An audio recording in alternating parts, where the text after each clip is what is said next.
নমস্কার, আমি নিবেদিতা ভট্টাচার্য। ৮ই মে বিশ্ব থ্যালাসেমিয়া দিবস। এই দিনটিকে সামনে রেখেই থ্যালাসেমিয়া আক্রান্ত সেই সমস্ত শিশুগুলোর জন্য একটি ছোট্ট কবিতা নিয়ে এসেছি। এই কবিতার মাধ্যমে তাদের যে আমাদের প্রতি রক্তদানের জীবনদানের আবেদন, সেই আবেদনকেই পৌঁছে দিতে চাই সকলের কাছে। তাদের ডাকে সাড়া দিয়ে সকলে এগিয়ে আসুন। আর এই ভিডিওটিতে লাইক, শেয়ার, কমেন্ট করে অনেকের মধ্যে এই বার্তা ছড়িয়ে দেবার অনুরোধ রইল।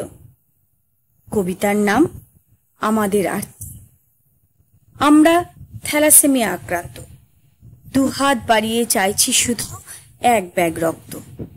আমরাও বেঁচে থাকতে চাই এই সুন্দর ভুবনে, যা সম্ভব হবে আপনাদের নিয়মিত রক্তদানে। মনের ভয়কে তুচ্ছ করে করুন রক্তদান, তবেই বাঁচবে আমাদের মতো হাজার হাজার শিশুর প্রাণ।